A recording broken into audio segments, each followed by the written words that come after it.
بسم اللہ الرحمن الرحیم رب اشرح لی صدری ویسر لی امری واحلل عقدۃ من لسانی یفقہوا قولی۔ بسم اللہ الرحمن الرحیم۔ السلام علیکم ناظرین، امید کرتا ہوں آپ سب لوگ خیر خیریت سے ہوں گے۔ رمضان المبارک کی برکتیں رحمتیں نازل ہو رہی ہیں۔ اللہ پاک کا کروڑ کروڑ شکر ہے کہ اللہ پاک نے ہم سب کو ایک بار پھر سے رمضان المبارک کا عشرہ مغفرت کی نصیحت دی۔ اللہ پاک نے ہمیں عشرہ مغفرت جو کہ ہم لوگوں کی قسمت میں آیا، اور یہ مغفرت کا عشرہ ہوتا ہے اس مہینے، اس عشرے میں جتنی مغفرت کی جا سکے مغفرت کی دعائیں کی جائے، کیونکہ اللہ پاک بے نیاز ہے، وہ جب دیتا ہے تو چھپل پھاڑ کے دیتا ہے۔ تو اپنے گناہوں کی معافی طلب کریں، اللہ پاک جو ہے وہ بخشش کرنے والا ہے۔ بے شک گناہ جتنا بڑا بھی ہو وہ توبہ کرے تو توبہ ضرور سنتا ہے۔ تو وہ رب جس کے قبضہ قدرت میں ہم سب کی جان ہے، وہ رب جس کے قبضہ قدرت میں ہم سب کی جان ہے، وہ رب جس کے قبضہ قدرت میں پورے انسانوں جن و انس کی جان ہے، اللہ پاک ہم سب کو کامیاب رکھے۔ اور آج ہم لوگوں کی رمضان المبارک کے دوسرے عشرے کی پہلی سحر ٹرانسمیشن ہے، اور اس سحر ٹرانسمیشن میں ہم آپ سب کو خوش آمدید کہتے ہیں۔ عموماً جو روزہ چل رہا ہے، یہ روزہ تو 11واں ہے، 11ویں سحر ٹرانسمیشن ہے، لیکن دوسرے عشرے کی پہلی ٹرانسمیشن ہے۔ تو اللہ پاک سے دعا ہے کہ اللہ پاک ہم سب کو خوش و آباد رکھے۔ تو تلاوت قرآن پاک کے لیے میں دعوت دیتا ہوں حافظ قاری عثمان یوسف صاحب کہ وہ آپ لوگوں کے دلوں میں اللہ پاک کے نور کو منور کرے۔ قاری عثمان یوسف صاحب۔ من الشیطان الرجیم،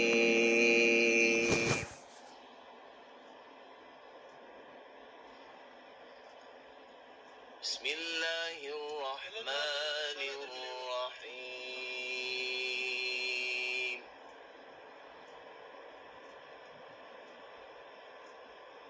تبارک الذی جعل فی السماء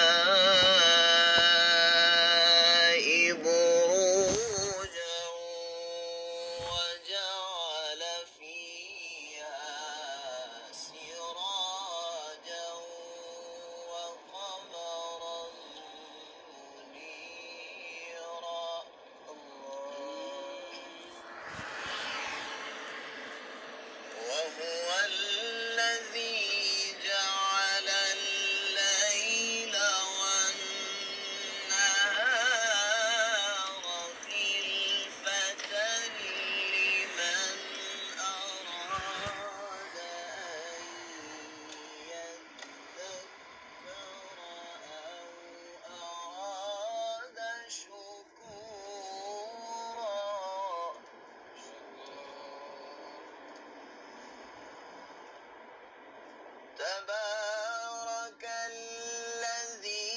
جعل في السماء بروجا وجعل فيها سراجا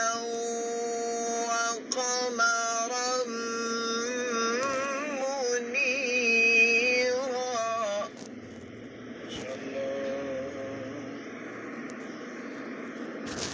وهو الذي جعل الليل والنهار خلفة۔ جی تو ناظرین، یہ تھے قاری عثمان یوسف صاحب۔ اب ہم لوگ بڑھتے ہیں نعت رسول مقبول صلی اللہ علیہ وسلم کی طرف، اور آج کا جو ہم لوگوں کا حدیث کا جو ٹاپک ہے وہ زکوٰۃ کے اوپر ہے کہ زکوٰۃ کن کن لوگوں کو دی جا سکتی ہے اور زکوٰۃ کے مستحق کون ہے۔ وَأَقِیمُوا الصَّلَاةَ وَآتُوا الزَّکَاةَ، بے شک نماز قائم کرو اور زکوٰۃ ادا کیا کرو۔ وَأَقِیمُوا الصَّلَاةَ وَآتُوا الزَّکَاةَ، بے شک نماز قائم کرو اور زکوٰۃ ادا کرو۔ جو صدقہ ہوتا ہے وہ ہر بری بلا کو ٹالتا ہے۔ حدیث کے اندر یہ بھی آیا ہے کہ ایک وقت ایسا بھی آئے گا کہ جب لوگ اتنے امیر ہو جائیں گے کہ وہ زکوٰۃ کے مستحق کو دیں گے، جن کے اوپر زکوٰۃ فرض ہے ان کو دینے کی کوشش کریں گے، لیکن ملک میں کوئی ایسا بندہ نہیں ہوگا جس کے اوپر زکوٰۃ فرض نہ ہو۔ تو ابھی وقت ہے کہ اپنے اوپر سے صدقہ جو ہے وہ ہر بری بلا کو ٹالتا ہے، تو آپ صدقہ خیرات کریں جتنا بھی ہو سکے۔ اور زکوٰۃ کا بھی ٹاپک ہم لوگوں کے آج اسی کے اندر آیا ہے کہ یار زکوٰۃ جو ہے وہ ہر مسلمان صاحب استطاعت پہ فرض کی جا چکی ہے۔ مرد پہ کس طریقے سے زکوٰۃ فرض ہے اور عورت پہ کس طریقے سے زکوٰۃ فرض ہے۔ 52.5 تولے چاندی ہو تو زکوٰۃ فرض ہو جاتی ہے، اور اسی طرح ہی 7.5 تولے سونا ہو تو اس پہ بھی زکوٰۃ واجب ہو جاتی ہے۔ جو چاندی ہے اس کے اونس کے مطابق اگر کسی کے پاس وہ قیمت ہو، جیسے 52.5 تولے چاندی جو آج کل کے جو لگ بھگ کے حساب سے 50 سے 60 ہزار کے قریب ہے 52.5 تولے چاندی، اگر کسی شخص کے پاس جو چاندی ہے وہ جو روپیہ ہے وہ اسی چاندی کی اونس کے مطابق ہو، جیسے 60 سے 70 ہزار کے قریب ہو پیسہ ہو، تو اس کے اوپر بھی زکوٰۃ فرض ہے، چاہے پیسہ جو ہے وہ اس سے ایک دن پہلے آیا ہو، چاہے پیسہ جو ہے وہ ایک دن بعد آیا ہو، تو زکوٰۃ جو ہوتی ہے وہ ہر مسلمان مرد عورت پہ فرض کی جا چکی ہے۔ ہماری جو بہنیں ہیں جن کے پاس زیورات پڑے ہیں وہ 60.5 تولے سے اگر زیادہ ہوں تو ان پہ بھی زکوٰۃ فرض ہے۔ تو آج کا جو ہمارا ٹاپک ہے وہ یہ ٹاپک ہے کہ یار زکوٰۃ جو ہے وہ ہر صاحب استطاعت مسلمان مرد عورت پہ فرض ہے۔ تو آج کا جو ہمارا مسئلہ ہوگا وہ بھی زکوٰۃ سے ریلیٹڈ ہی ہوگا۔ تو اللہ پاک سے دعا ہے کہ اللہ پاک ہم سب کو خوش و آباد رکھے۔ نعت رسول مقبول صلی اللہ علیہ وسلم کے لیے حافظ عظیم رضا قادری صاحب کے وہ آئیں اور آپ کے دلوں میں اللہ پاک کے محبوب صلی اللہ علیہ وسلم آقائے دو جہاں حضرت محمد صلی اللہ علیہ وسلم کا نور کو نچھاور کریں۔ حافظ عظیم رضا قادری، اس کے بعد ہماری حدیث کا ٹاپک ہوگا، اور اس کے بعد ہم لوگ اس کے ساتھ ہی ہم لوگ ایک مسئلے کے ساتھ حاضر ہوں گے، پھر آپ سے اجازت چاہیں گے۔ حافظ عظیم رضا قادری صاحب۔ ابداً علی آخر خلق کلہم۔ بہت ہی مبارکباد مستحق جناب ندیم صاحب ان کے ساتھ کہ جنہوں نے آج ایک مرتبہ پھر آج کی اس خوبصورت رات میں، کہ جس رات میں اللہ رب العزت گناہ گاروں کی بخشش بنو قلب کی بکریوں کے بالوں کے برابر کرتا ہے، بالوں سے بھی زیادہ، کہ ایک بکری کے بال نہیں مل سکتے، تو بنو قلب کی جو بکریاں تھیں ان کے بال بہت زیادہ ہوتے ہیں۔ تو اللہ رب العزت آج کی رات ان گناہ گاروں کی بخشش کرے گا کہ جن کا نام لکھ چکا ہوگا کہ یہ دوست تھی، لیکن اللہ رب العزت اپنے حبیب علیہ السلام کے صدقے سے ان گناہ گاروں کو بھی آج کی رات معاف فرما دے گا۔ تو اللہ رب العزت سے دعا ہے کہ اللہ رب العزت ہم گناہ گاروں پر بھی کرم کرے، ہم گناہوں سے لتھڑے ہوئے ہیں۔ اللہ رب العزت آج کی اس خوبصورت رات کے صدقے ہم پہ بھی اپنا کرم فرمائے، اپنے حبیب علیہ السلام کے صدقے ہم پہ اپنا خاص کرم فرمائے، اور ہمیں بھی آج کی رات معافی عطا فرمائے، اور آج کی رات کے صدقے ہماری تقدیر میں کچھ ایسا لکھ دے، اس سال حج بھی کریں، کعبۃ اللہ شریف کی زیارت بھی کریں، مدینہ پاک کی حاضری بھی نصیب ہو، کیونکہ سرکار علیہ السلام کے عاشق کی سب سے بڑی تمنا یہی ہوتی ہے۔ اور یہ جو وبا ہے اللہ رب العزت سے دعا ہے کہ یہ بھی جلد از جلد ختم ہو، تاکہ یہ ختم ہو اور جو عاشق تڑپ رہے ہیں ان کو بلاوا آئے۔ ایک مرتبہ بآواز بلند درود، آج آپ لوگ میرا ساتھ دیں گے تو انشاءاللہ میں جتنی دیر پڑھ سکا پڑھوں گا۔ ایک مرتبہ بآواز بلند درود پاک کا نذرانہ پیش کیجیے۔ پڑھیے صلی اللہ علیہ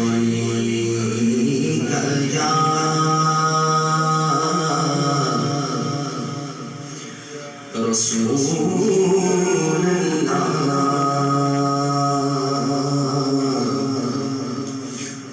اللہ وسلم علیہ یا حبیب اللہ۔